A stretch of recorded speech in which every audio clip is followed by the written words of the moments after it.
What's up, everybody? Welcome to the Fitness Realty channel. My name is TJ McLelland and I'm the broker. I'm super excited to share all the things we have planned with you. So sit back, strap in, and let's have some fun.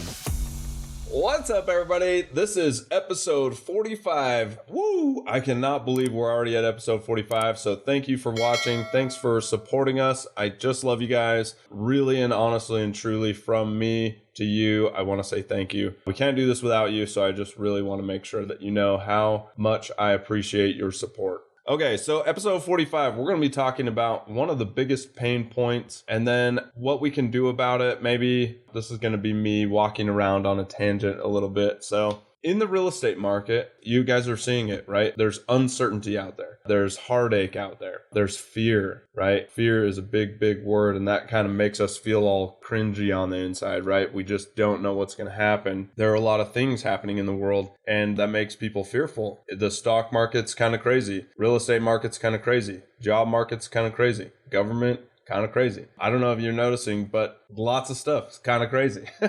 And so we're seeing that kind of fearful state around a lot of places. And that's kind of creating this really weird conundrum out there. So over the last 2 years or maybe let's say 3 years, you could literally put your house up on the market, shoot some cell phone pictures, and get 15 offers the first weekend, right? The real estate market was super hot, insane, crazy. People were chucking money at the industry. People were chucking money at offers. They were chucking crazy stipulations in their contracts. Like, case in point, we had a client of ours, and in their offer, they wanted to offer to the sellers that they would take them on a private pilot or a private plane and fly them around Salt Lake City so they could see the city and take a ride. So what was interesting is that the clients got the offer accepted. And I don't know if it was strictly because of that Salt Lake City air flight or ride or what, I don't know what you want to call it, private flight, but it did put them above the other offers and they got selected. And so you were seeing crazy stuff like that.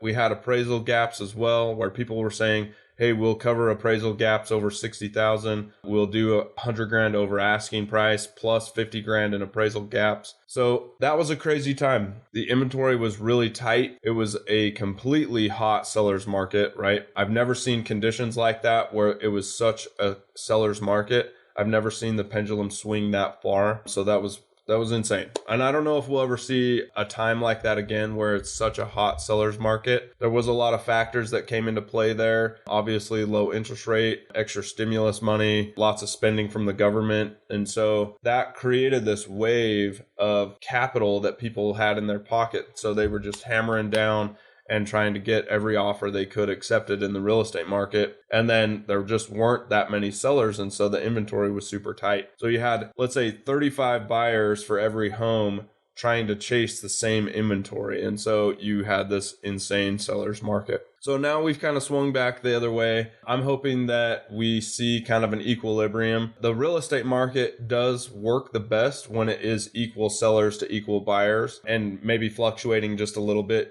in that realm where maybe it's a little buyer's market, a little seller's market. But when we swing the pendulum one way or the other, it really can get fearful and get weird where people just can't get the things that they want to do accomplished in that market. And so we're really kind of seeing that, right? We had the interest rate hikes. We've seen the Fed raise the rates on interest that's bank to bank. And then obviously you're seeing that come out of the retail mortgage market. And so on the retail mortgage market, you're seeing them price in all of their rate increases as well. And so you're seeing these rates that are anywhere from 5.5% to 6.5%, and we may even see 7.5% or 8%. So we just don't know. And nobody has a crystal ball on that, of course. If the federal government really sees that inflation is continuing to just go running rampant, then we can assume that they are going to try to squash that with the federal rate increase. And right now you're seeing the fear in the market, the Fed's playing whack-a-mole with recessionary tactics, with growth tactics, and with trying to deflate the currency. And there's a lot of waves there, right? There's a lot to unpack. Interest rate spending, government spending, right? Stimulus money, free capital pretty much that we were living on. I did see some people that were VA members, and typically VA mortgage rates are typically the lowest. And I did see some VA members get like 1.5% interest rates for their mortgage, which is incredible, right? For that person and that mortgage, it's super low. But we were living on that kind of high life of free money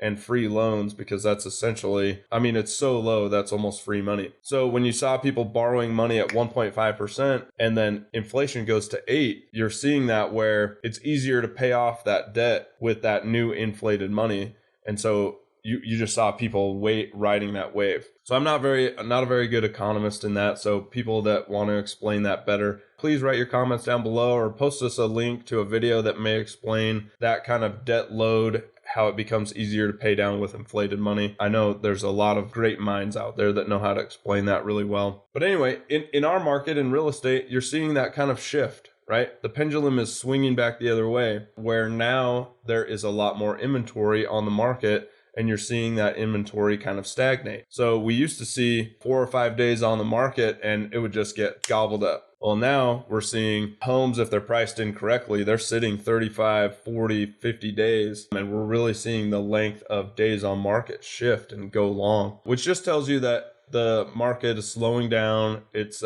cooling off. And in my opinion, that's a great thing, right? We couldn't run forever on a completely hot seller's market. It can only swing that far for so long before it actually slows down and then starts to swing back the other way. And right, you had forces pushing that, interest rate hike, fear, things like that are pushing the pendulum back towards a buyer's market. So we'll have this pendulum swing back, of course, towards the buyer side. I don't know if we'll go truly towards a buyer's market, but it does feel that way right now, where buyers can get some sellers concessions paid, which we haven't seen for years, which is really cool. That makes it really easy for buyers to get their loan processed. And that would be a whole nother topic. And maybe we can bring on a lender to talk about that and why that is such a big deal and why that makes it so easy for buyers to get through that process. So anyway, I've given you tons of information about this entire frustrating pain point of uncertainty, right?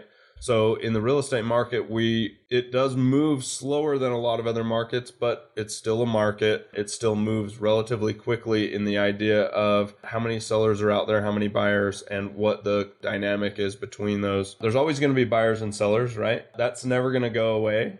And so the market is still good and healthy because there are people that are buying and selling. Even if the market's going down, which we don't know, maybe it will go down, maybe it'll actually squeeze a little bit. And a lot of factors might come to play on that, like the Fed selling off some of their securities and things like that, which might deflate and push us into a further recession. We don't know. So the thing that you really want to make sure you're focusing on is, if you're a renter right now and you are looking to buy, it's still a great time.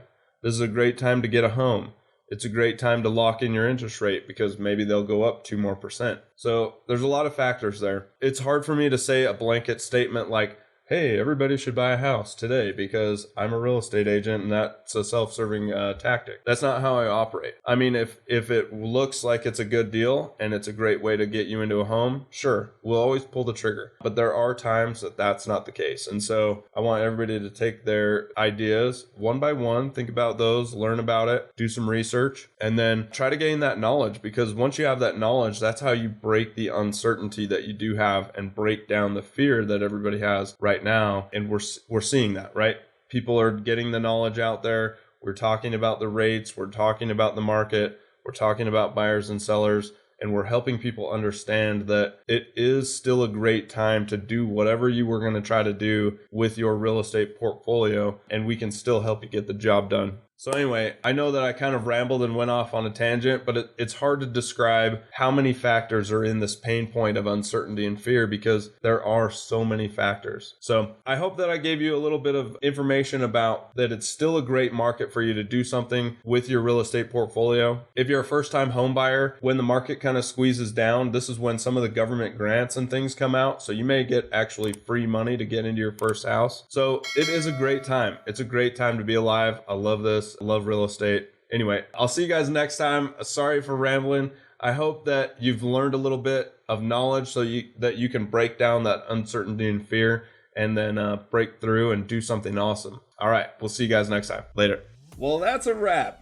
If you like this podcast, like, share, and comment down below. And if you want some free real estate information, check us out at fitnessrealty.com/baller. Well, thanks for supporting us. I love you guys, and we'll see you next time. Later.